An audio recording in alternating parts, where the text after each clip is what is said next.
สวัสดีครับขณะนี้เราอยู่กับผู้ที่ได้ใช้ผลิตภัณฑ์แฮปปี้วันอีกท่านหนึ่งซึ่งท่านนี้นะครับเคยเป็นหลายๆโรคนะครับแล้วก็ไปรักษาหรือไปซื้อผลิตภัณฑ์ที่ไหนมาใช้ก็ไม่ดีขึ้นพอได้มาใช้แฮปปี้วันนะครับของเรานะครับอาการที่ท่านเป็นก็ดีขึ้น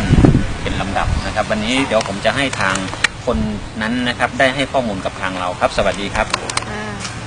สวัสดีค่ะแนะนำตัวหน่อยครับค่ะดิฉันนางจิรวรรณบุตรศรีค่ะอยู่หมู่ 4นะคะบ้านนนแดงตำบลท่าก้อนอำเภอกาฬอำนวยจังหวัดสกลนครนะคะครับดิฉันนี่มีสุขภาพที่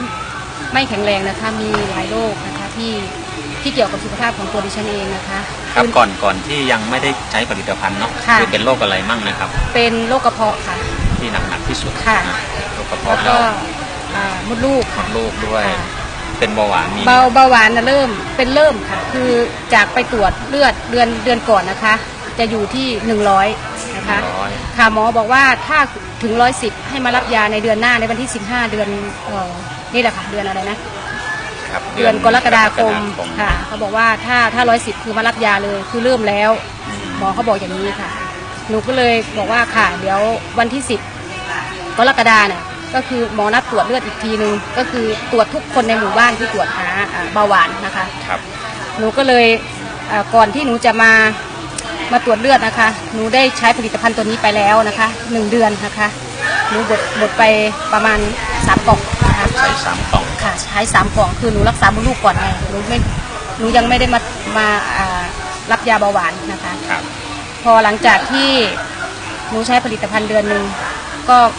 มาตรวจหาเบาหวานอีกนะคะปรากฏว่าเลือด100มันเหลืออยู่แค่78ค่ะครับก็มันค่ะรู้สึกว่ามันหายไปเลยค่ะเพราะว่า78นี่คือว่ามันอยู่ในระหว่างที่ดีเลยค่ะไม่สูงไม่ต่ำมันอยู่ในเกณฑ์ดีเลยในเม็ดเลือดของเราครับแล้วที่ว่าเป็นมดลูกเนี่ยเป็นยังไงครับคือมันเป็นมดลูกต่ำค่ะท่านเป็นมดลูกต่ำแล้วก็โตนี่คือหมายถึงว่าเวลาเราขับถ่ายมันจะออกมาเสียดสีกับมดลูกของเราใช่ไหมคะครับแล้วจะเจ็บทรมานมากเลย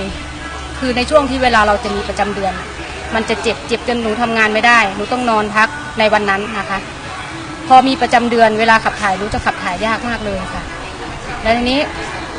พอหนูมาใช้ผลิตภัณฑ์แฮปปี้วันนะคะเสริมอาหาร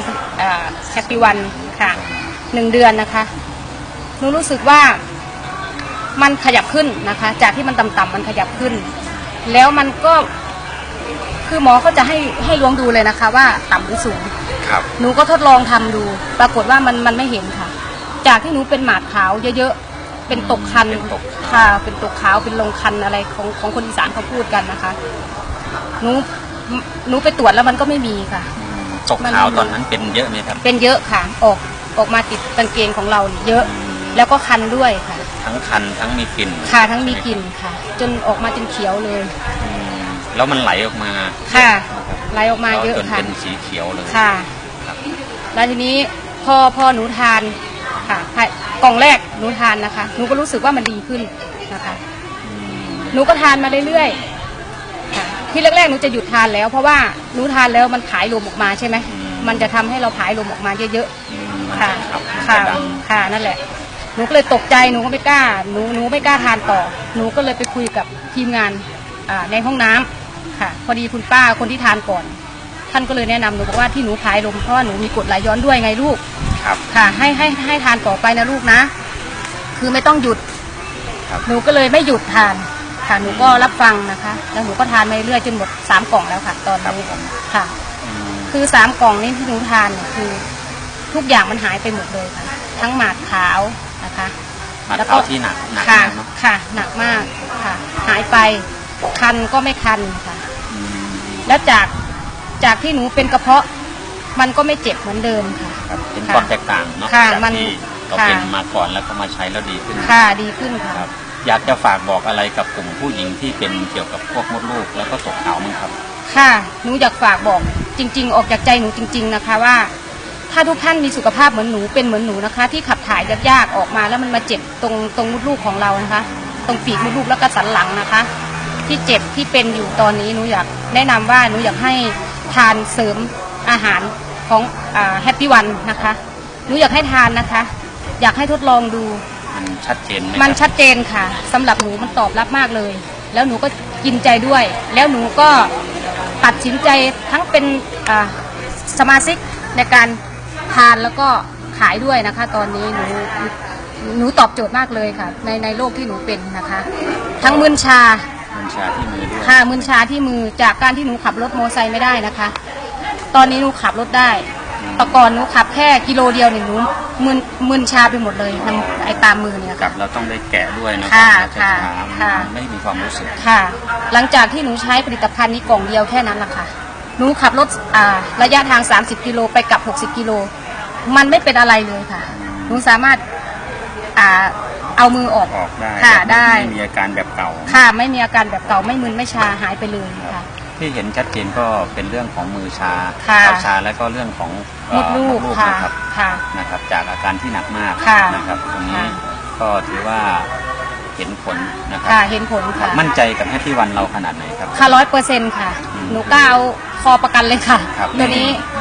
นี่คือความมั่นใจของคุณอะไรนะครับ จิรวรรณบุตรศรี จีร ค่ะ วรรณบุตรศรี ค่ะ ซึ่งท่านได้ใช้แล้วก็มั่นใจฝาก ค่ะ บอกให้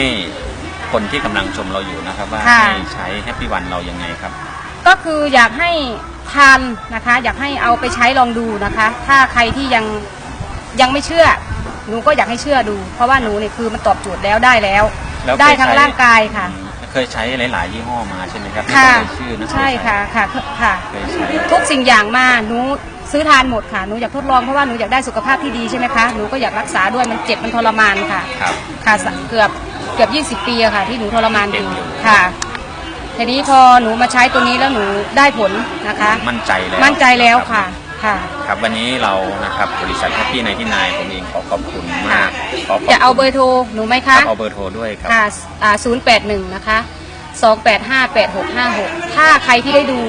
ได้ชม หรือว่าอยากสอบถามหนูโทรได้เลยค่ะหนูให้คำตอบได้ให้คำแนะนำได้เลยค่ะว่าเราจะเริ่มต้นยังไงทานยังไง หรือท่านต้องการที่จะเอาเสริมอาหารผลิตภัณฑ์แฮปปี้วันเข้าไปทานนะคะ ครับ ก็ติดต่อมาได้ค่ะ พอดีหนูเป็นสมาชิกอยู่นะคะ ตอนนี้หนูก็เป็นตัวแทนของบริษัทด้วยค่ะ ใช่ครับ ค่ะ งั้นก็นะครับเราขอขอบคุณ ค่ะ นะครับมากที่ให้ข้อมูลกับทางบริษัทเรา ค่ะ วันนี้นะครับบริษัทเราขอสวัสดีทุกคนทุกท่านครับสวัสดี ค่ะ สวัสดีค่ะ